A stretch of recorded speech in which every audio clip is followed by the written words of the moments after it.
Hi, my cute kiddos. It's time for another Christmas story. This is Mr. Willowby's Christmas Tree by Robert Berry. Look at that humongous tree. I'm struggling to turn the pages. All right. Mr. Willoughby's Christmas tree came by special delivery, full and fresh and glistening green, the biggest tree he had ever seen. Look at that's the tree, and there's the truck. You can see how humongous this tree is.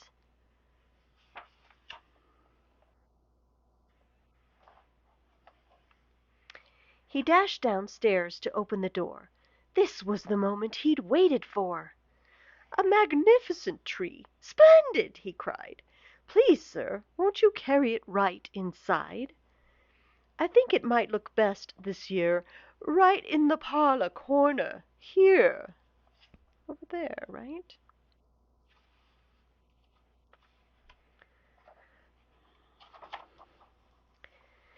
But once the tree stood in its place, Mr. Willoughby made a terrible face. The tree touched the ceiling, then bent like a bow. "Oh, good heavens!" he gasped. "Something must go." Look at that tall tree. It's way too tall for that room, huh? Baxter, the butler, was called on in haste to chop off the top, though it seemed quite a waste. "That's great!" Mr. Willoughby cried with glee. "Now we can start to trim my tree." When the trimming was well under way, the top was placed on a silver tray. Baxter said, "I know just who'd be delighted with this Christmas tree." So it was presented to Miss Adelaide, Mr. Willoughby's upstairs maid.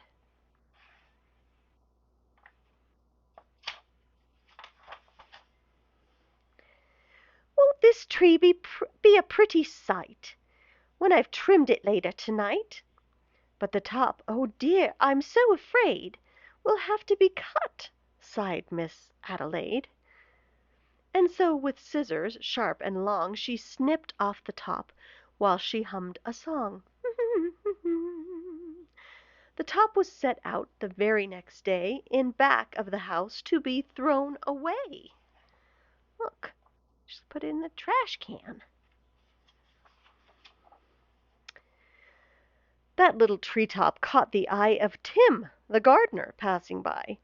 He certainly was not about to see that little tree thrown out.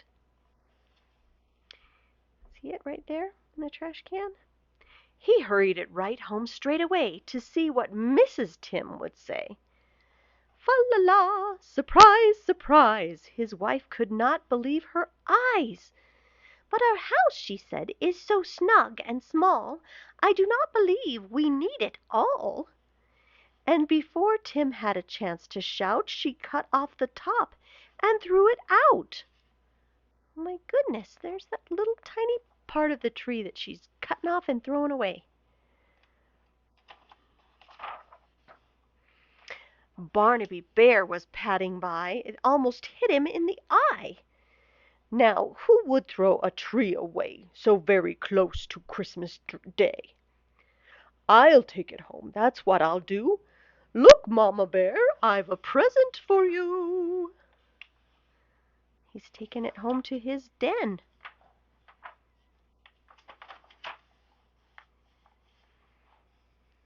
"Isn't it a pretty tree?" yawned Mamma Bear quite drowsily. "Before we go to sleep this year, let's have a Christmas party, dear." But Little Bear, standing off far, cried out, "That tree won't hold a star." Barnaby said, "Let's cut a hunk off at the bottom here at the trunk." But Mamma Bear just shook her head and sliced the tree top off instead. That's the craziest thing to me, to cut the top part off. "Jolly by golly!" Barnaby said with a kick.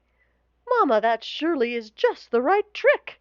Let's trim it with bells and honey rings, some berries and tinsel and popcorn on strings." Mamma said, trim it just as you'd like. I've got to tidy up for the night. This top we won't need any more. I'll put it just outside the door."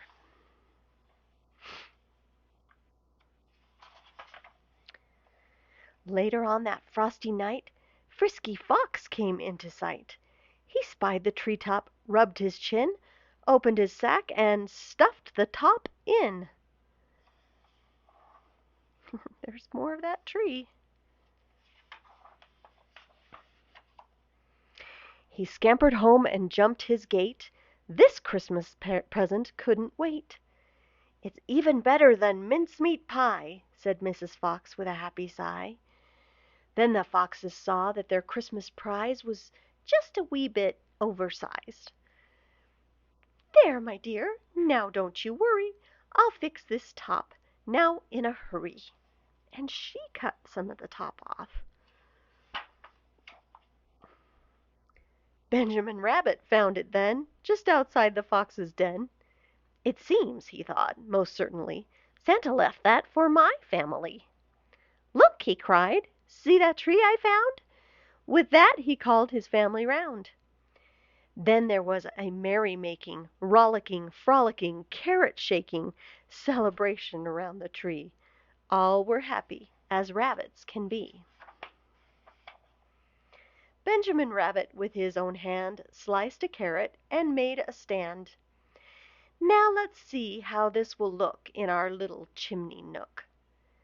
But right away the children cried, "Look, it's leaning off to one side." "It's too tall, that's all," said Mrs. Rabbit, and as though it were a summer carrot, she gave it a chop and threw away the top.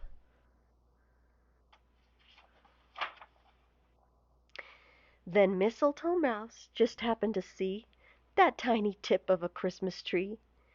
He pulled it through the snow and ice, up some stairs. He fell down twice. At last he reached his cozy home.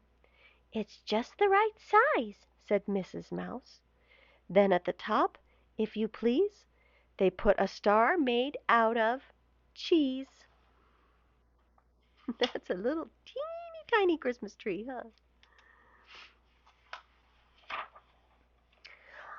Oh, wasn't it grand to have a tree exactly like Mr. Willowby? Look, you see, there's Mr. Willowby in his chair with his humongous Christmas tree. And then there's the teeny tiny little mousy family with their Christmas tree from the top of Mr. Willowby's tree. The end. I hope you liked that story, my cute kiddos. I love you very much. Good night.